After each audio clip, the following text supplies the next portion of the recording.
Kviečiame Eduardą. Lietuviškai tu kalbėsi. Ar kaip čia darysimės dabar?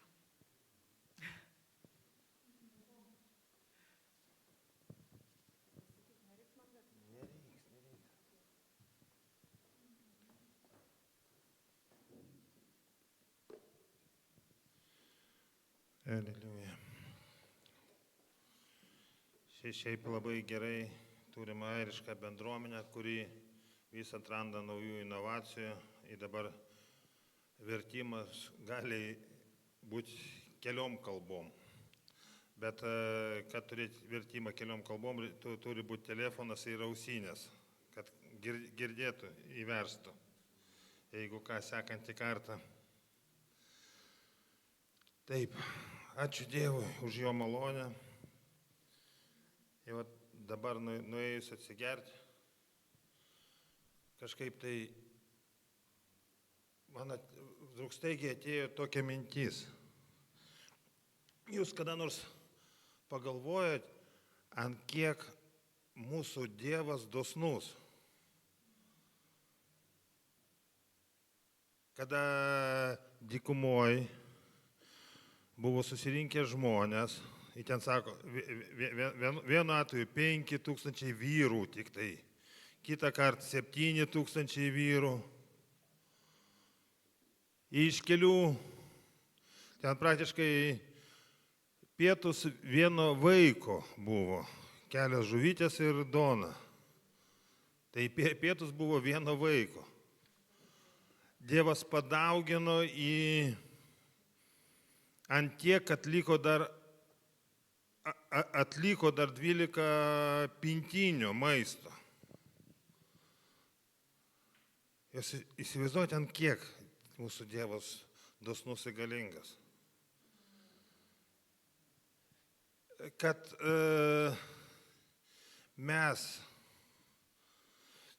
tik mes patys apribojam Dievą mūsų gyvenime.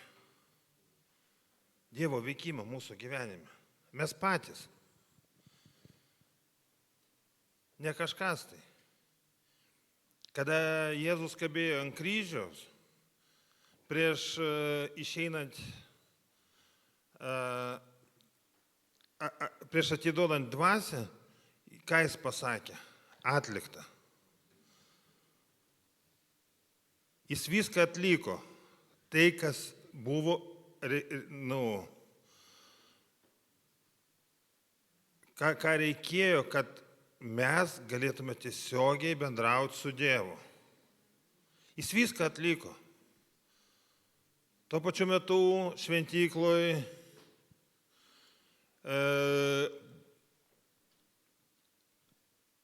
suplyšo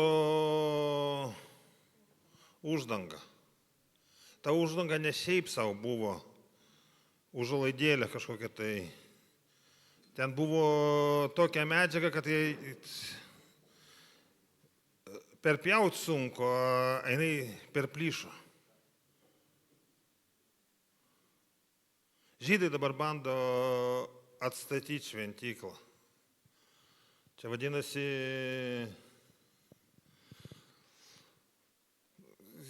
žmonija bando vėl padaryti kažkokį bereikalingą darbą. Kelias pas Dievą atviras. Tik mūsų protas riboja mūsų santykius su Dievu. Tik mes patys apribojam Dievą mūsų gyvenime.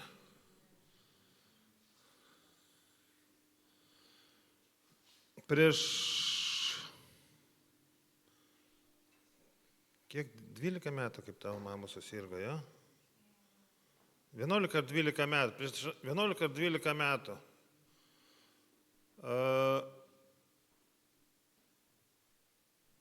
susirgo Daivos mama, į Daivą vdruk visą panikoje išvažiavo pas ją. Ruošėsi išvažiuoti.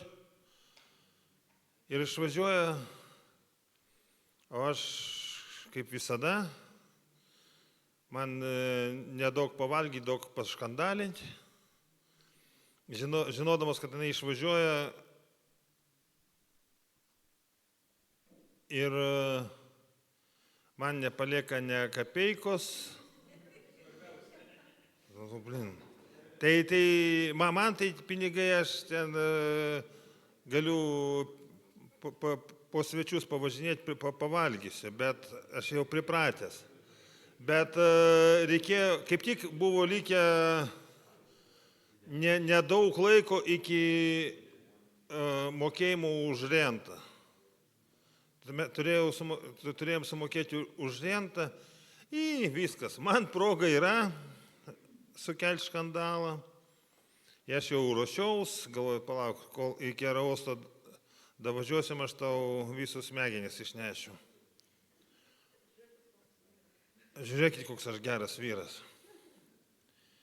Ir jau prieš pat sėdant į mašiną, dar nespėjęs atidaryti duris, Dievas man užduoda klausimą.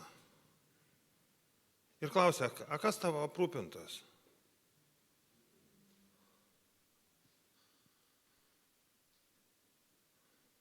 Ir nuo to laiko pas mane nėra problemų su pinigais. Bent jau baziniam tiems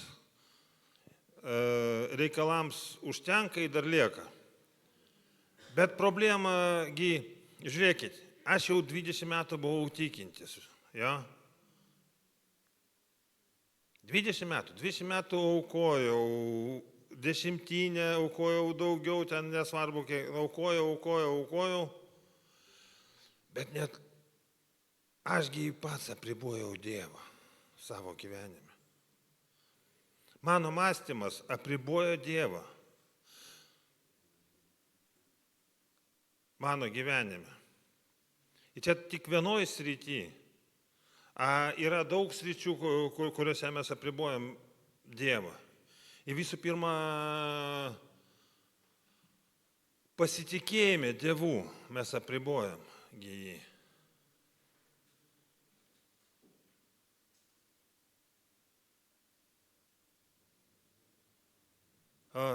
Dabar Lietuvoje visi bijo, kad rusai užpuls.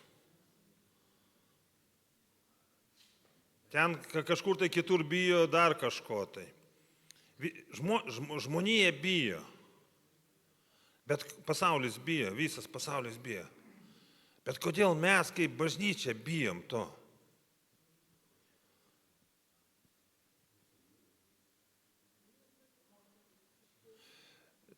Daiva.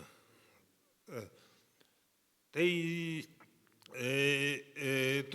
Robertai, gerai, tu nebijai, bet Lietuvoje tai labai ryškiai ta dvasia laksto, kad mol rusai užpuls, čia reikia kažką tai daryti, čia mes turim gintis ar negintis, dar kažką tai. Ir nesvarbu. Suprantate, kodėl tikintis kažko tai bijo?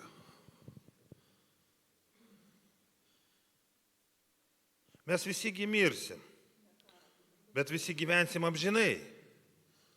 Suprantate, mes gyvensim amžinai. Ir kas svarbiausia, tai, ką mes sukaupsim čia, mes nepernešim tenais. Tai kodėl mes tiek aukojamės dėl to, kad sukurt kažkokią tai gerovę čia, kada mes ten nepernešim tos gerovės.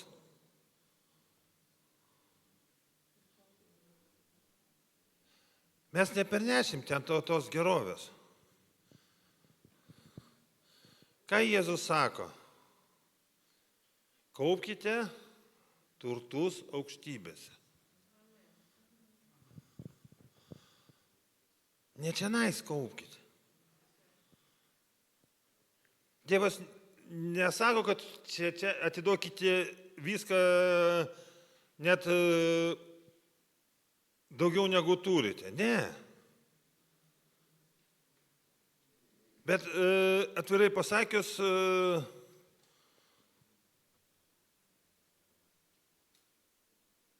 žmonės vis vien pergyvena dėl rytojaus.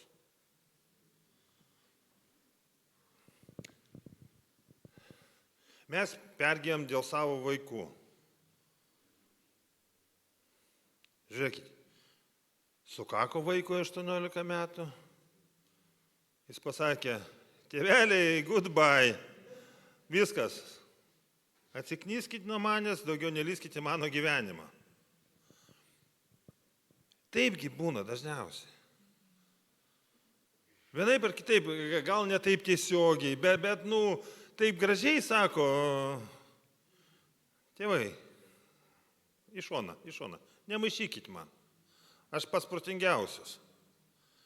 Ir mes patysgi buvom tokie. Mes patys ėjom to keliu,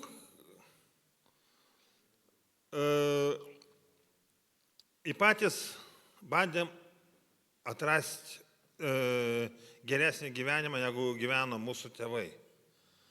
Bet po to atsisukiai žiūri, kad mes darom tas pačias klaidas kaip mūsų tėvai. Nes vietoj to, kad mokintis iš tėvų, mes pasididžiavom. Nes mes protingesni. O žiūrėkit, atidarau telefoną, visas žinias, galiu, viską, ką norit, galiu atrasti. Bet mokslininkai darė tyrimus, kad kažkokiam tai universitete dalis studentų mokinosi be gadžetų, o daliai studentų buvo leista naudotis visko, ką norit. Interneto visko. Ir atbuko tie, kurie naudojosi būtent gadžetais. Jie jau be telefono negalėjo nesuskaičiuoti normaliai nieko. Aš iki šiol skaičiuoju mintise. Iki šiol prisimenu daugybos lentelę. Kodėl? Todėl, kad nebuvo telefono. Nebuvo skaičiavimo mašinėlių. Mes viską galvoj skaičiavom. Jaunimas dabar du kartų jau traukia telefoną suskaičiuoti, kiek bus.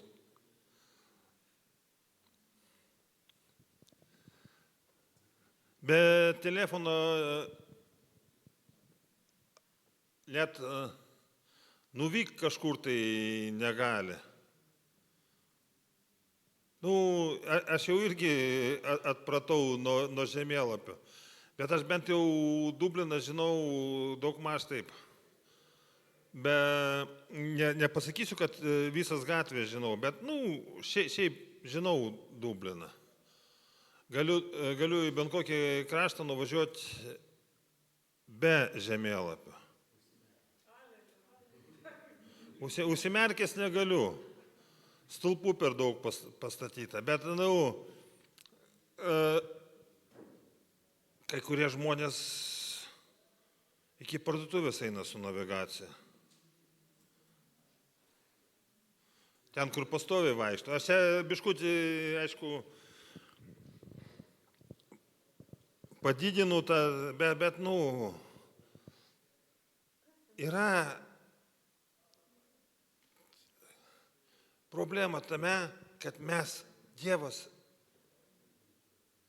žmogų padaro protingesniu.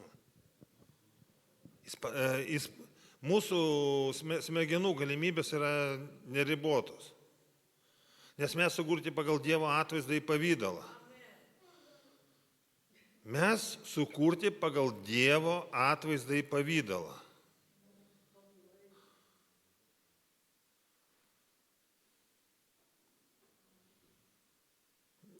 Mes kaip bažnyčia esam Kristaus kūno dalys.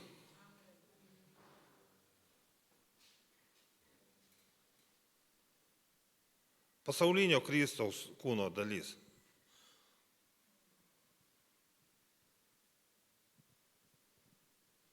Jeigu, žiūrėkit, sportininkas, jis sportavo, jis turi tam tikrą lygį, ten pavyzdžiui, kas štangas kelia, jis gali pakelti tam tikrą lygį svorio, kurio paprastas žmogus nepakels, jo? Tai visas jo kūnas kelia, ne vienas kažkoks raumo, teisingai. Tai jeigu mes Kristaus kūno dalis, jeigu mes esame Kristus, tai reiškia, mes turim visą sugebėjimą Kristui. Tik mes neišmokom, kaip to naudoti. Man labai patinka, kaip žmonės dabar sako, kad, ai, kas čia? Dievas man viską atleidžia. Jo, Dievas tau viską atleido. Dievas jau viską padarė, kad tu galėtum tavo išgelbėjimui nereikia daugiau nieko. Nepridėsi, tu neatimsi prie savo išgelbėjimo. Jeigu tu tiki. Bet yra viena problemėlė. Vis dėlto aš Daivos apreiškimą jums perskaitysiu. Yra viena problemėlė. Toj, palaukite, apreiškimo knygą. Apreiškimo. Jonai.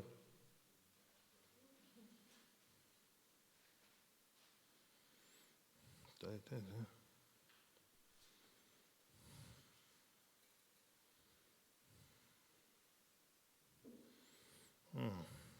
Čia bus.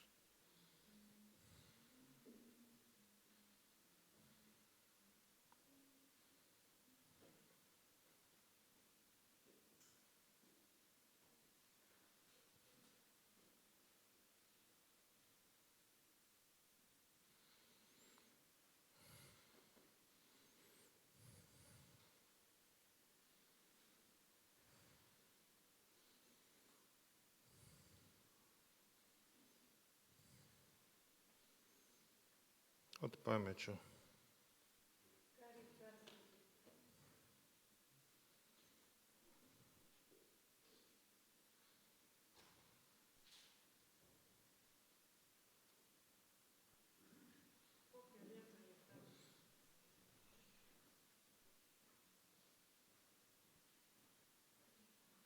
Kur būsi ištrintas.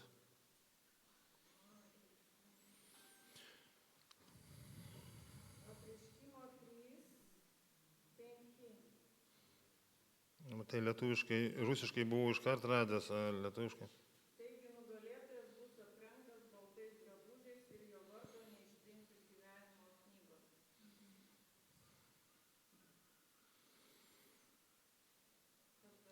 Tai jeigu, sako, Jėzus sako, kad neištrinsiu iš gyvenimo knygos, reiškia, kažkas tai bus ištrintas, jeigu logiškai mąstyti.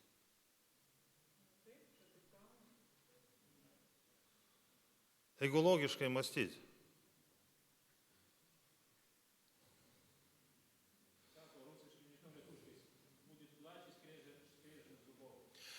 Davai nuo pirmos eilutės paskaitysim. Sardo bažnyčios angelui rašyk. Tai sako tas, kuris laiko 7 Dievo dvasias ir 7 žvaigždės. Aš žinau tavo darbus, tave vadina gyvų, o tu esi miręs.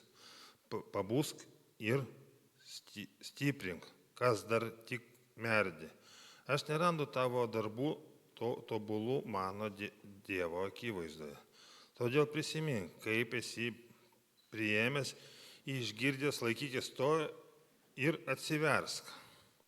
Jeigu nebūdėsi, aš ateisiu kaip vagis ir tu nežinosi, kurią valandą tave užklupsiu. Vis dėlto tu Sardose turi.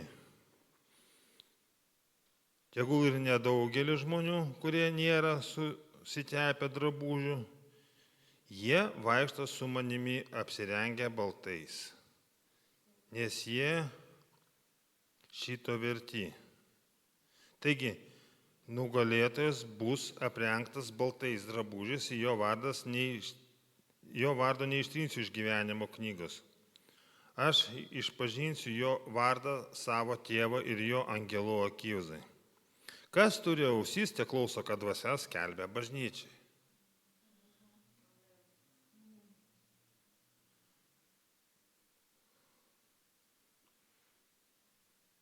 Gražiai malonės evangelija.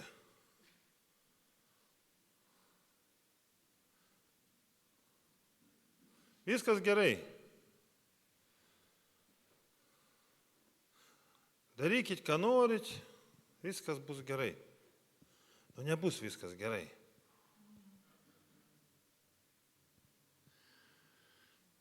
Toliau Laudokėjos bažnyčia. Laudokėjos bažnyčios angelų ir šik. Tai skelbia Amen, ištikimasis bei tiesakalbis liudytojas. Dievo kūrybos pradžia. Žinau tavo darbus, jog nesi nei šaltai, ne karštas. O kad būtum arba šaltas, arba karštas. Bet kadangi esi drūnas ir nei karštas, nei šaltas, aš išpjausiu tave iš savo burnos. Tu juk sakai, aš esu turtingas ir pralobęs ir nieko nebestokoju. O nežinai, kad esi skurdžius, apgailėtinas, beturtis, aklas ir plykas. Aš tau patariu, pirkti iš manęs, ugnyje išgynyto aukso, kad praloptum, baltus drabužius, kad apsirengtum ir nebūtum matoma tavo nagumo, gėda.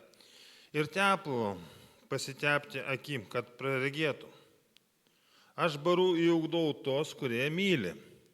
Tad būk uolus ir atsivers. Štai aš stoviu prie durų ir beldžiuosi. Jei kas išgirs mano balsai, atvers duris, aš pas jį užeisiu ir vakarieniausiu su jo, o jis su manimi.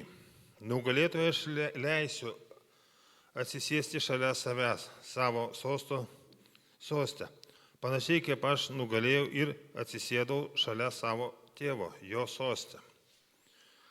Ir vėl tas pats. Kas turi ausis, tie klauso, kad dvasia skelbia bažnyčiai.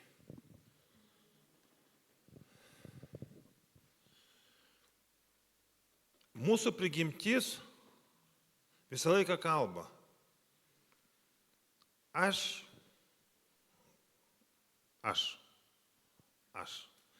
Bėlė ką?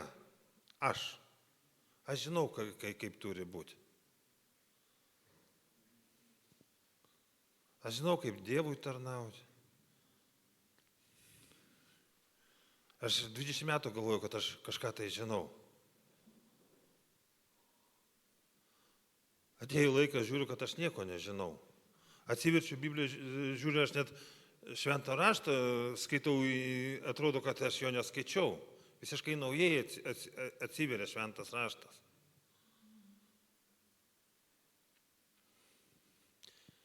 Didžiausias žmogaus priešas tai aš.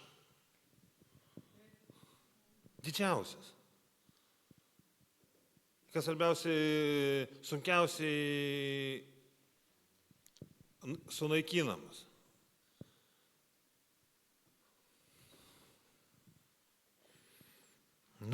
Dievasgi man kalba.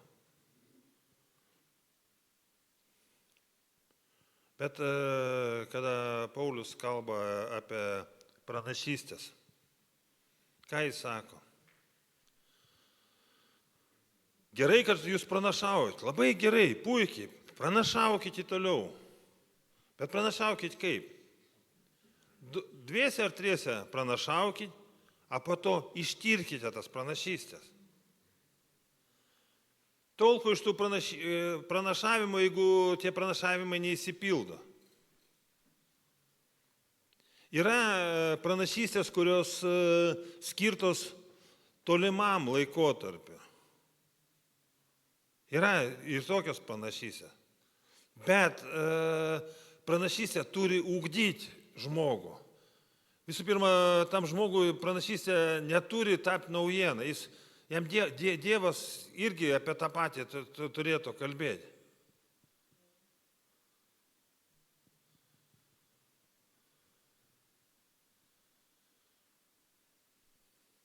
Ir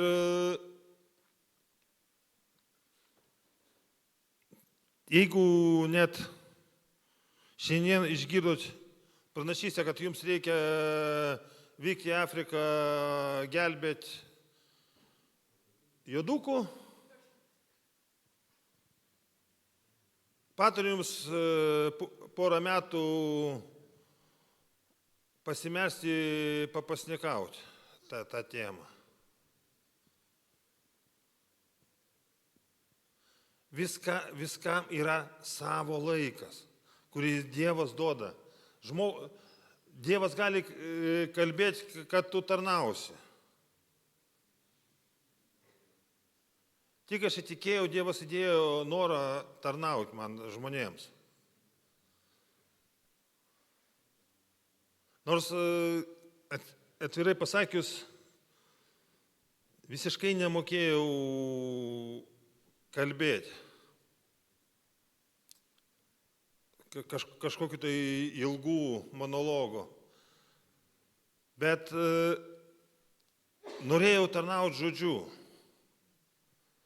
Daiva neduos sumeluoti, aš su Biblija atsibūsdavau ir su Biblija užmygdavau. Prie to pačio dar perskaitydavau krūvą visokios kitokios literatūros. Bet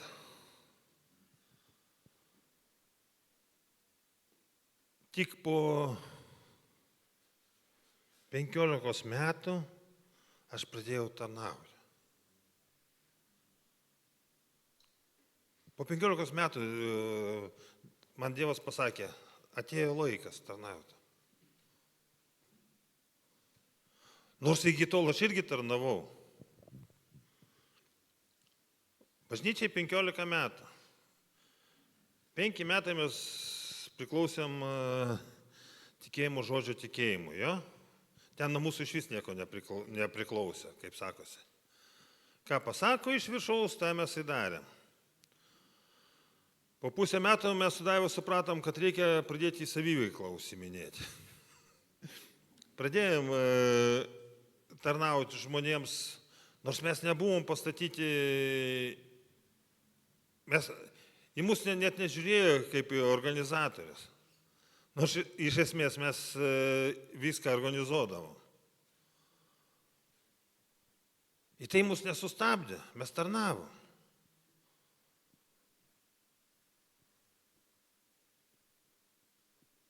Po to prasidėjo naujas etapas mūsų bendruomenė. Mes nutarėm, kad laikas nenutraukti ryšius, bet, kaip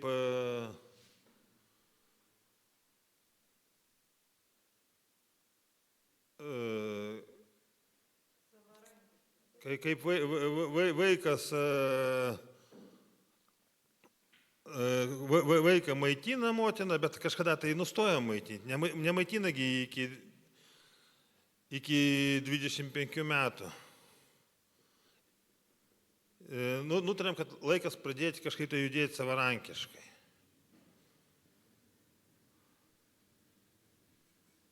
Ir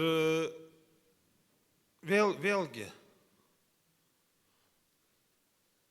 o dabar, ačiū tau, pasakei man. Dabar išmušė mane iš vėžių. Savarankiškai judėti. Ir mes mokinamės, bet mokinamės judėti. Tada Dievas pasakė, kad pradėčiau tarnauti, nors iki tol aš irgi tarnavau. Čia kada buvo senas pastatas, pas mane patas ateidavo, paklausdavo, kas kur guli. Airiškos bažnyčios pastorius pats nežinojo, kas kur guli, kas kaip čia, kai kas veikia. Bet pats faktas, kad praėjo 20 virš metų, kol tas noras, kuris Dievas įdėjo man į širdį, tapo veiksmu. Pažiūrėkit, panašiai aprašyta apie Paulių. Paulius įtikėjo ir po to pats sukėlė didelį sąmyšį ir pats išvažiavo į Tarsą gyventi. Ne į Jeruzalę, ne į patį centrą krikščionybės, ne kažkur tai, į Tarsą kažkur tai. Į kaimą išvarė. 15 metų ten jis buvo.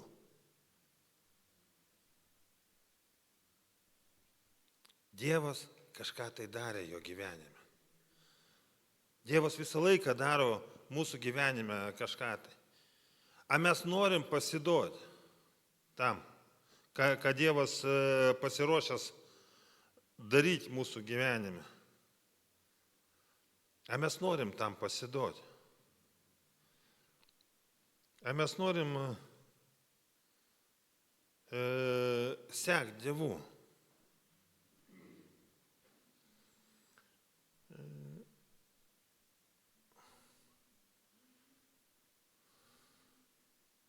Ar mes norim įgyvendinti savo kažkokias tai idėjas?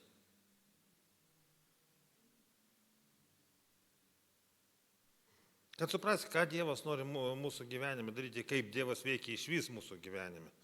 Visų pirma, reikia, aišku, kaip Audra sakė, reikia bent jau pradėti skaityti šventą raštą. Nes jame aprašyta, kaip Dievas veikia. Ten yra pavyzdžiai ir instrukcijos, kaip Dievas veikia mūsų gyvenime. Buvo toks rusiškas filmas, vaikiškas apie burtininkus. Ten buvo toks posakis, aš dar ne burtininkas, aš tik mokaus. Suprantate, mes kaip tikintis, mes turim praeiti kažkokią tai augimo laikotarpį. Mes turim augti. Bet augti mes galim tik sekdami Dievu. Žiūrėk, Jėzus 3 metus tarnavo. Į 3 metus globojo 12 mokinių.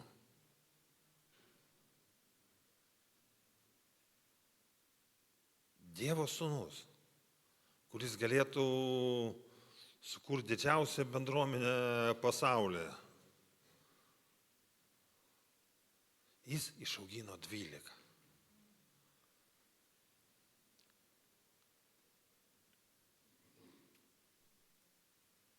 Ir iš tų 12 po sėkminių praktiškai labai greitam laikotarpį išaugo bendruomenė 10 000. Tuo metu buvo Jeruzalėje krikščioniškos bendruomenės.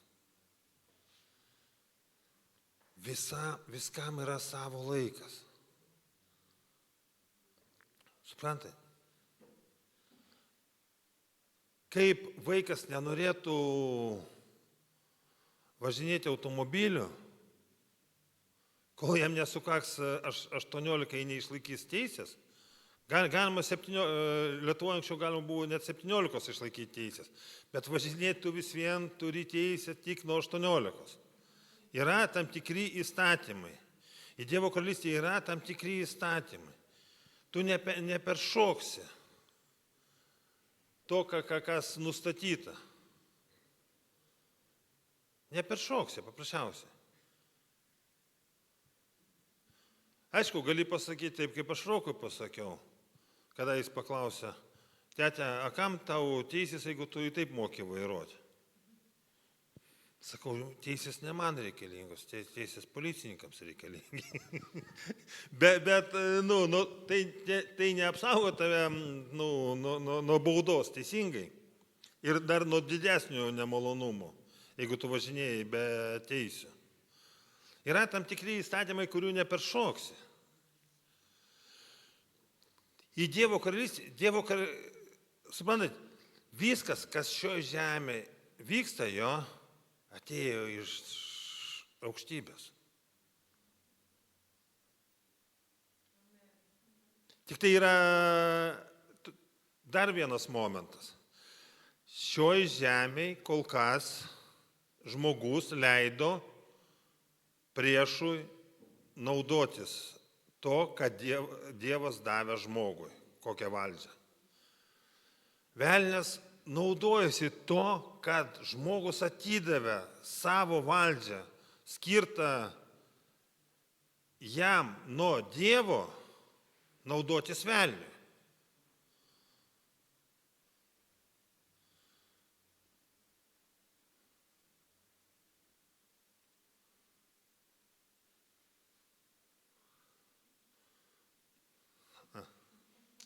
Mane jau skubina. Dar kokių 40 minučių į gana bus. Tai jūs bent jau supratote, apie ką aš jums norėjau pasakyti.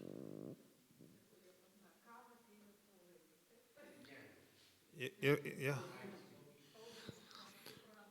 Visų pirma, aš norėjau pasakyti, kad Dievas yra visagalis. Dievas yra neribotas. Mes apriboti tik savo galvoj. Bet mes negalim atverti savo proto patys. Tik Dievas gali praplatinti tas ribas. Tik tikėjimas Dievu gali praplatinti tas ribas. O taip teisingiau pasakyti.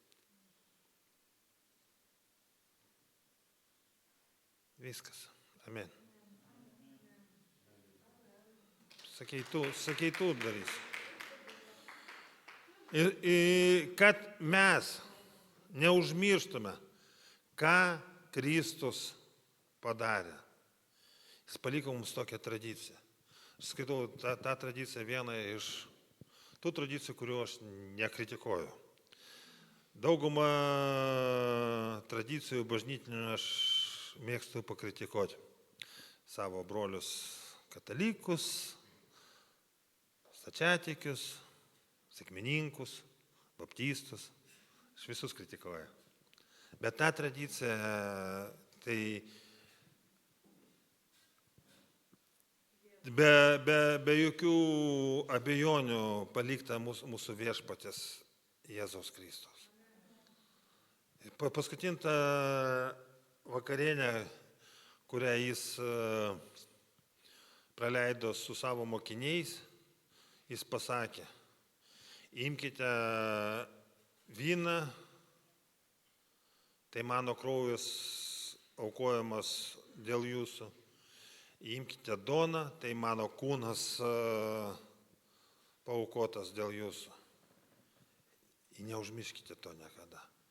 Tai parodo beribę Dievo meilę. Jis parodė savo meilę, paaukodamas save ant kryžiaus.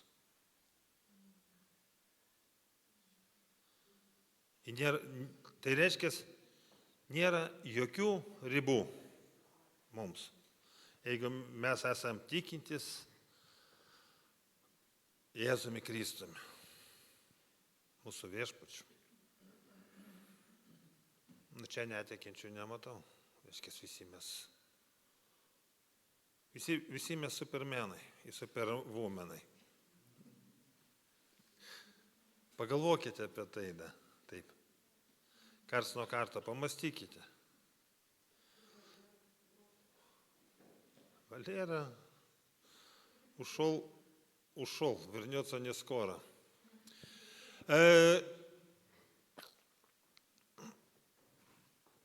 Labai gerai pamastyti, biškut užeiti už tų žmogiškų galimybių ir ribų.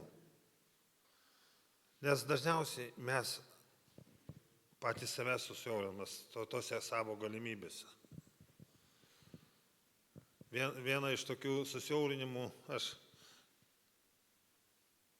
kol Dalina dar spėsiu papasakoti. Užsimaniau nupirkti lopinėlį žemės čia Airijai. Ir arba reikia imti paskolą, arba reikia pasitikėti Dievu. Ir ta tokia dilema. Bet pats faktas, kad aš vis dėlto apribojau Dievą savo jėgom. Aš pradėjau mąstyti, kad,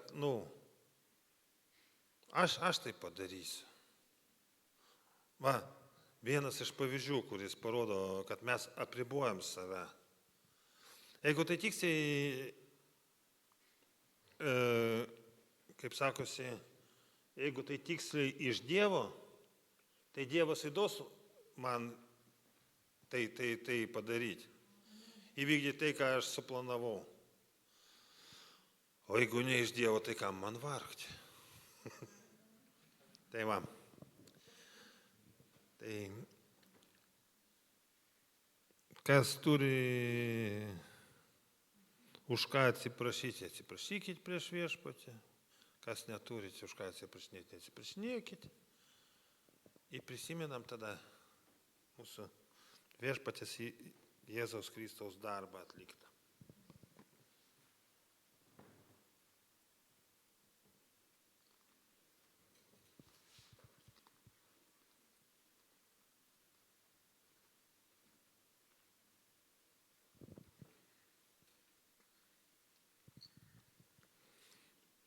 O dabar antra dalis pamokslo. Amen.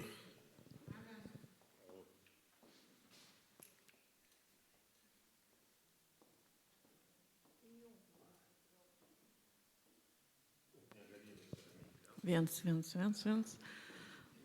Antra dalis. Linksma. Nepaukojimai, dar nepaukojimai. O Violetos sulaukėm, aleliuja, senai matėm tave. Ačiū Dievui. Tai, žinot, būna, sakom, ar supratot pamokslą? Bet gali sakyti pamokslą ir kiekvienas išgirsta kažkokią tai, galbūt tik vieną frazę ar vieną žodį ir tai tu galėsi nešti visą savaitę. Va, kažkas pasakė augimas, ne? Aš irgi supratau, kad tu, neperšoksi tvoros. Gali labai bandyti čia būti tuo, kaip būna žmonės, pastorium užsimano būti, ne, daleiskim. Ir jau tas pastorius pabuvo bažnyčiai, metus 2 laiko ir jau jis pastorius. Bet taip nebūna.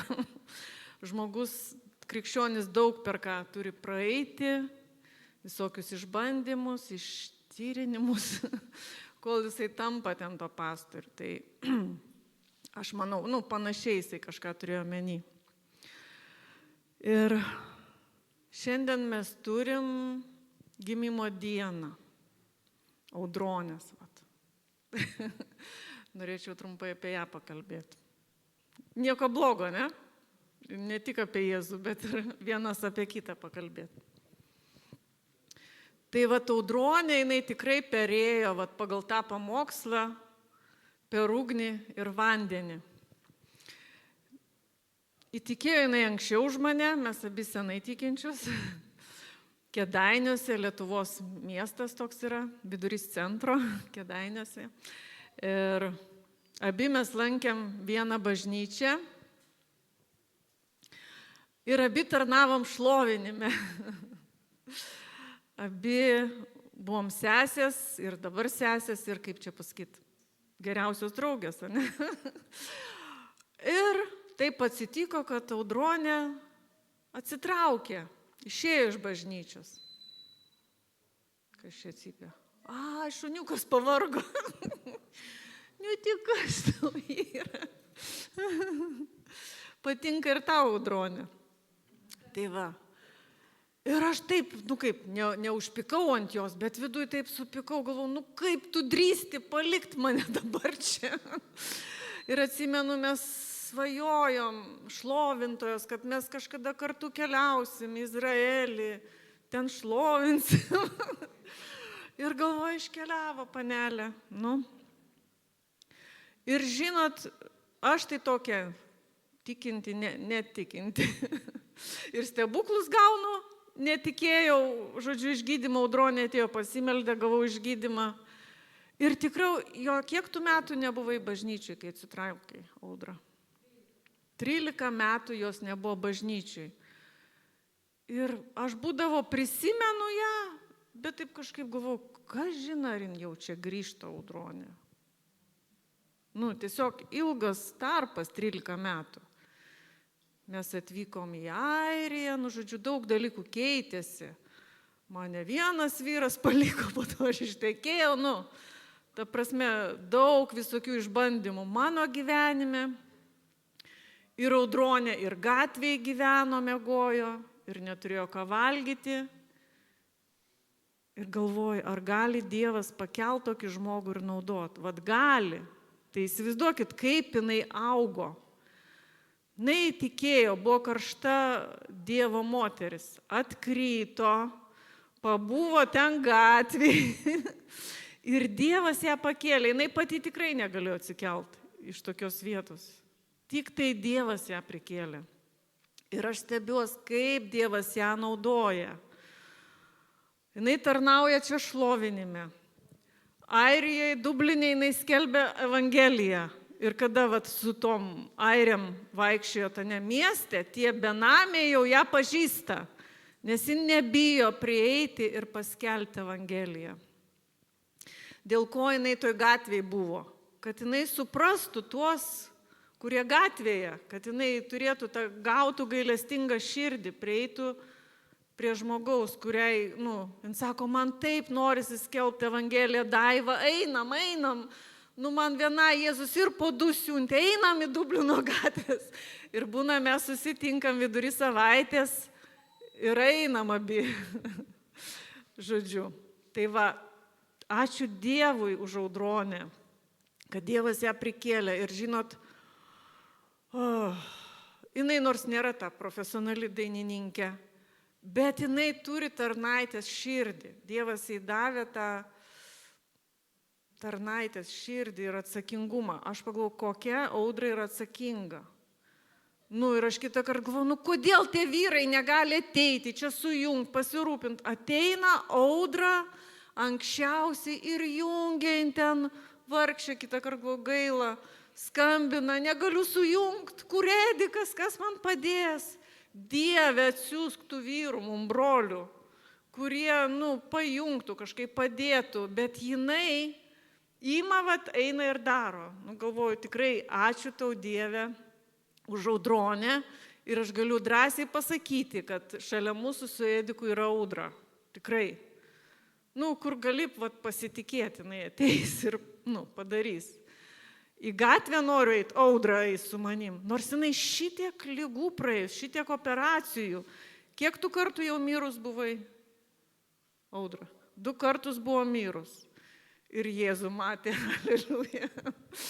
Ir Jėzus ją atgaivino. Tai va, Audra, ateik, mes už tave pasimelsim. Tikrai, norisi padėkoti šiandien už Audronę Jėzui.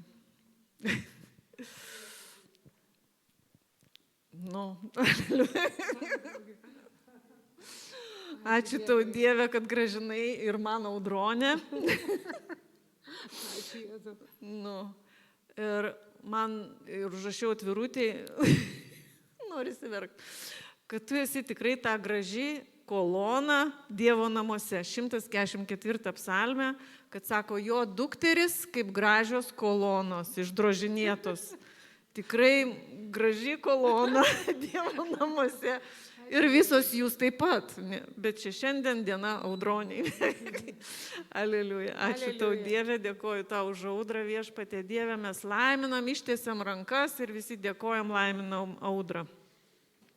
Dėkojam Jėzau, aleliuja, už visas dovanas, kurias tu ją įdėjai į ją, Viešpatie. Dėkoju už tą kelią, kurią tu ją pravedėjai. Dėkoju tau, Jėzau.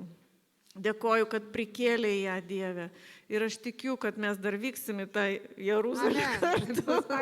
Aleliuja. Ačiū tau, Jėzau, kad tu naudoji ją taip, Dieve. kad jinai gavo, praėjo tą, ką mes šiandien girdėjom žodį Viešpatie Dieve, kad ji išaugo ir tu ją galingai dabar naudoji, Dieve. Dėkoju tau. Dėkoju, kad kitą kartą mums reikia nepaniekinti nei vieno žmogaus, kuris atsiduria duobėj, nes tu, Viešpatie, ten kažką darai, operuoji tą žmogaus vidų, širdį. Viešpatie, dėkojam už tai, per ką praėjau Audronę, per ką tu pravedėjai ją ir išvedėjai, Dieve. Ir dabar atėjo laikas, Audronė, tau, nežinau, tave Dievas perkelia į kitą lygį. Tiesiog savo viduj aš jaučiu ir tai pranašauju. Audronė, tu tiesiog pereini dabar į kitą tarnystės lygį. Dėkoju, Jėzau, haleliuja, Viešpatie, dėkoju tau, šventoji dvasia, už Audrą. Ačiū tau, naudok ją, Dieve, mes laukiam, Viešpatie, iš tavęs. Haleliuja. Daug dar ženklų ir stebuklų ir kad jie atėjus liūdytų, ne tik gėdotų, bet ateitų ir paliūdytų mums. Haleliuja. Amen.